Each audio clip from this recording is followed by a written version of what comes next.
our weekly visit from ESPN analyst, former NFL QB Dan Orlovsky, whose segment is brought to you by Ellicott Hotels. Fans, round up your family, friends, or coworkers for a fantastic game day experience at 500 Pearl. Reserve your pack and book your group event today at 500pearlbuffalo.com. Dan, how we doing this week? Tough one for the Bills out there in London.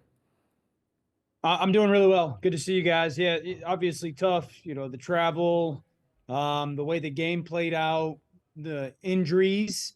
Again, kind of the headline story, unfortunately, 2 weeks in a row. So tough game. Jacksonville is a good football team. Hopefully those guys can get well. Yeah, and interesting, too, because the Bills' offense just never really found itself until late in the game where they kind of went no huddle, had, and Jacksonville was up 2 scores with, and the Bills made some hay. And I got to ask you, as a former quarterback, when you're in there and you're trying to get things started, the Bills come out on their first third down, and they drop the first third down conversion right at the guy's going to take it, turn up the field, he drops it. The next third down, same thing. He catches it, turns up the field, and instead of dropping the shoulder and plowing his way for the first down, he kind of gets run out of bounds short of the sticks. They punt again. Slow starts kind of mean something, do they not?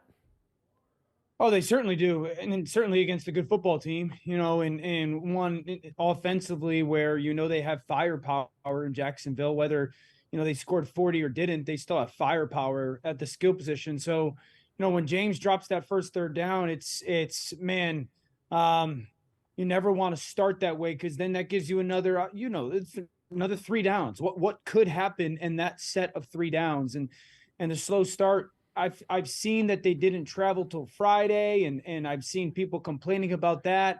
I've played out there twice, and we went out there once on a Sunday night, maybe our Sunday night or Monday night. We were out there for the whole week, and we went down 21-0. And we ended up winning the game on a game-winning field goal. We played out there another time. We went out for the whole week. The team that played us, the Kansas City Chiefs, came in on, I believe, Friday afternoon, and they beat us like 41-14. So I don't know how much I put into that. I don't know. But the slow start definitely just didn't allow them to really find any rhythm offensively.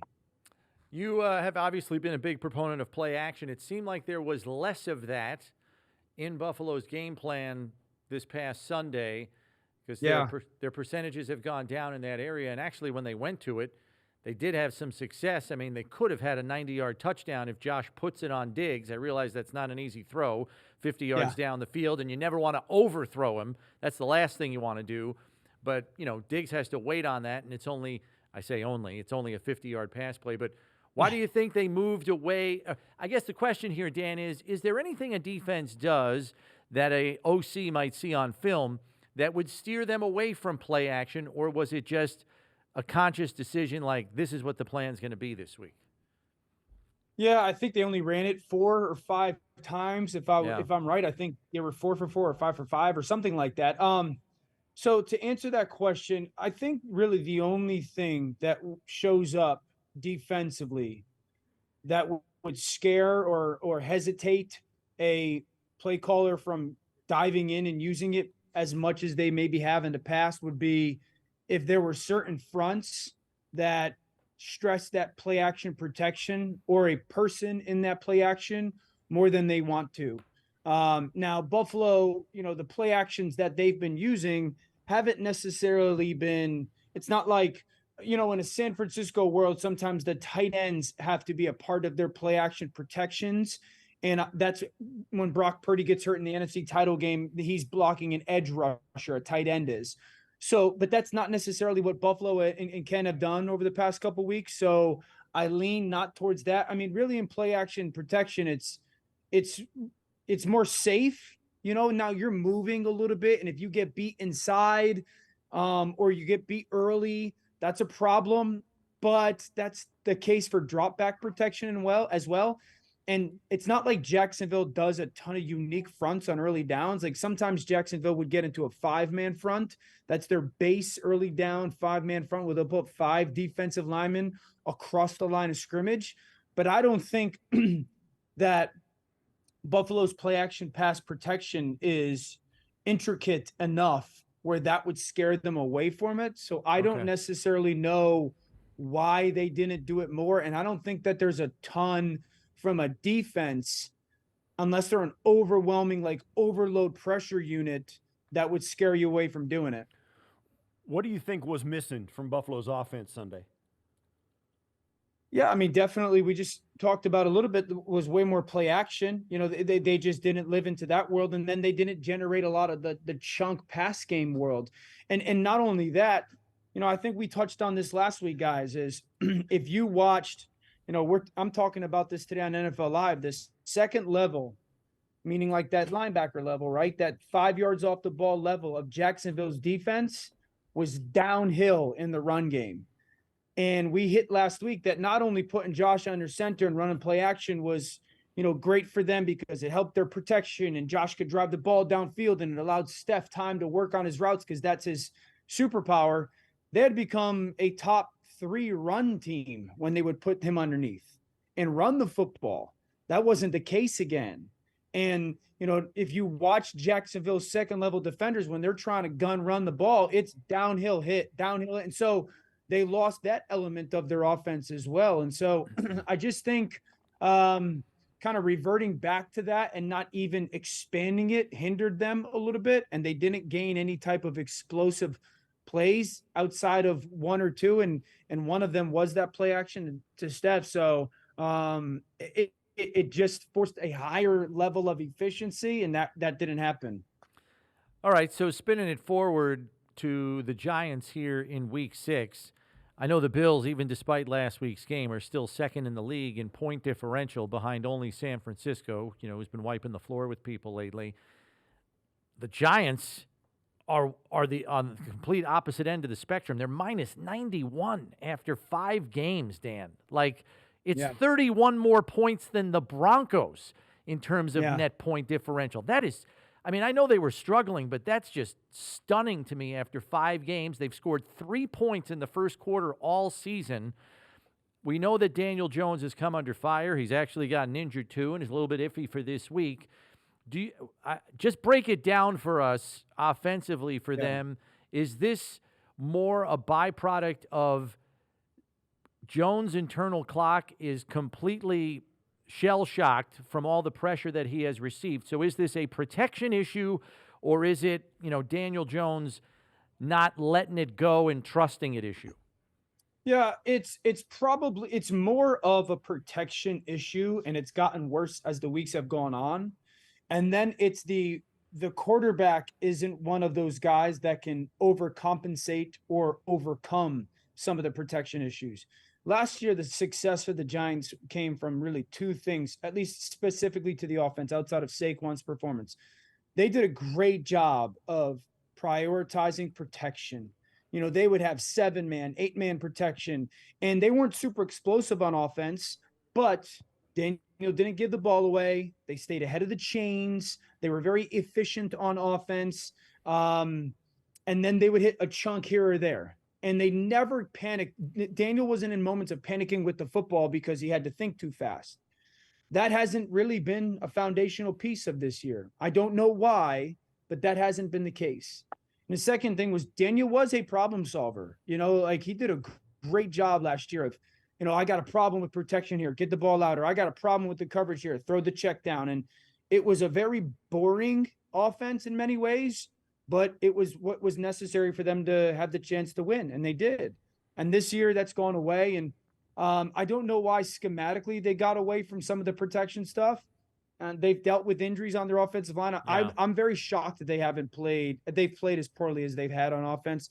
You know, their left tackle's been hurt. The right tackle hasn't played to the level that they want. Their left guard's been hurt. So they've been down some guys. There's no doubt about that. And then Daniel, you know, you wanted him to take this leap this year because the offensive line will be healthier. And they got Darren Waller, and they drafted a player named Jalen Hyatt out of the University of Tennessee, who's a speedster. And, you know, Wan'Dale Robinson, who's their second-year player out of Kentucky's there. And so they got more talent.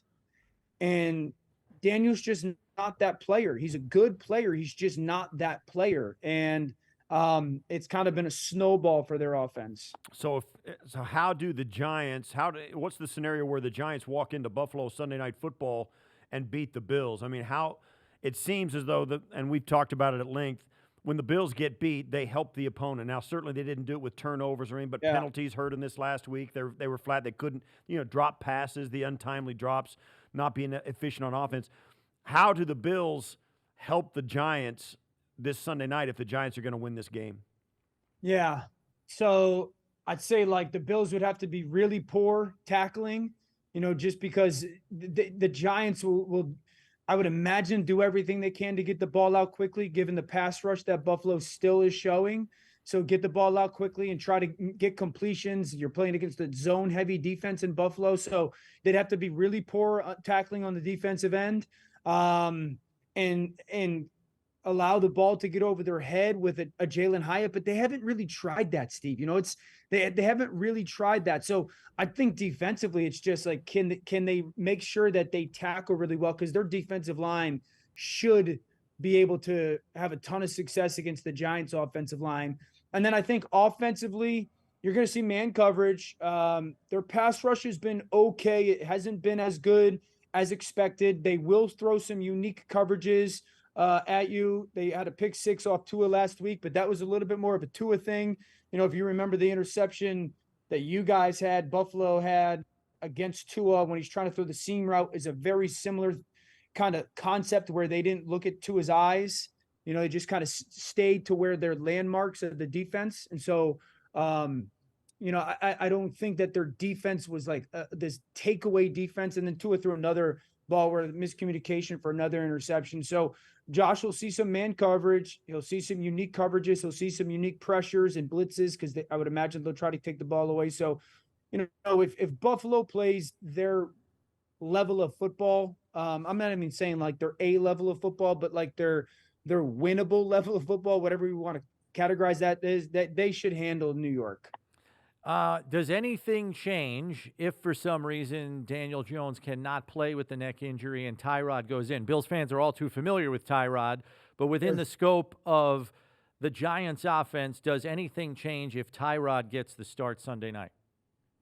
No. Tyrod, Daniel's a really good athlete. Tyrod's a really good athlete. Tyrod's seen a ton, but he's not necessarily this get it out, style of quarterback. So their offense doesn't change that much. They use a little bit of the quarterback run with Daniel. They use a little bit of the zone read with him as well. So stylistically, maybe Tyrod would be more willing to try and shoot the ball downfield a little bit more, but stylistically that they won't be all that different.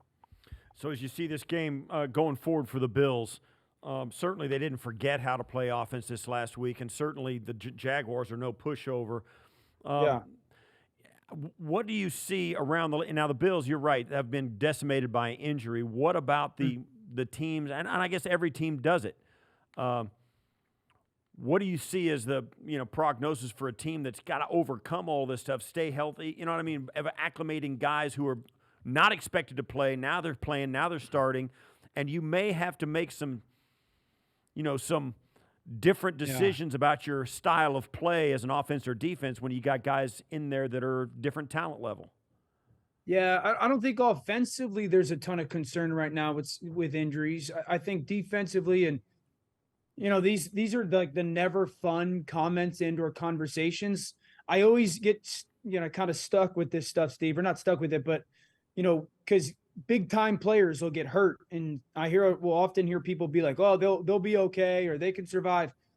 I don't necessarily subscribe to that a ton. Like Tre'Davious White is a highly paid corner for a reason. Matt Milano is a highly paid linebacker for a reason. You don't just like replace those guys, and there is going to be an impact of them not being there. You wouldn't pay them if there wasn't, and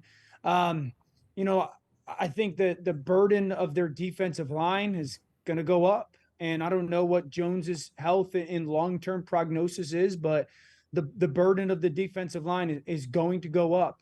Buffalo probably plays a little bit less man than they were, and they weren't obviously playing a ton of it, but players like Elam and Dane have to step up and become more consistent pros.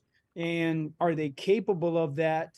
That's going to be the big story, through this season for Buffalo is, will those players that weren't expected to be in those roles be able to play at a certainly winning level. And then as you get down the road, man, it's going to be, can this offense, once they get into the playoffs, because I believe they do still, absolutely, can this offense carry them? And can Josh carry them? And if they can, and that other side can be complementary enough with some of those losses, I still think it's a really bright future. Last one I got for you. Yeah, last one I got for you, Dan, and I know we'll talk more about this next week because it is Buffalo's Week 7 opponent, but it seems like the stuff has really hit the fan in New England here. 3 points in each of the last 2 weeks. Yeah. Mac Jones has been benched each of the last 2 weeks. It doesn't look like the cavalry is coming anytime soon to help the New England Patriots. How bad is it? It's bad. I would say it's probably the worst place in the NFL to play quarterback right now. Bluntly put, it's the worst pass protecting offensive line in football. It's the worst group when it comes to guys who can get open in football right now. That's what the tape says. That's what the numbers and stats people say as well. So it's bad. I asked this question the other day. Who was the last New England Patriot drafted in the offensive skill group that became like a really good player? Like I'm not talking all pro or Pro Bowl, just a really good, impactful player. I think I go back to like James White. Ramondre Stevenson looked really good last year, but he hasn't done nearly what he did last year this year. And so it's a bad situation in New England right now. It's not a good roster. And it's a tough watch on tape. It's a tough watch. Yeah. Well, you know what the word Schadenfreude means? It's a German word. It's a German word meaning you take great delight in the troubles of others. But Bills fans are sitting right in the middle of that, watching New England absolutely ignite in flames. It is so delicious. Dan, thanks as always for the time. We'll catch up with you next week. Thanks, guys.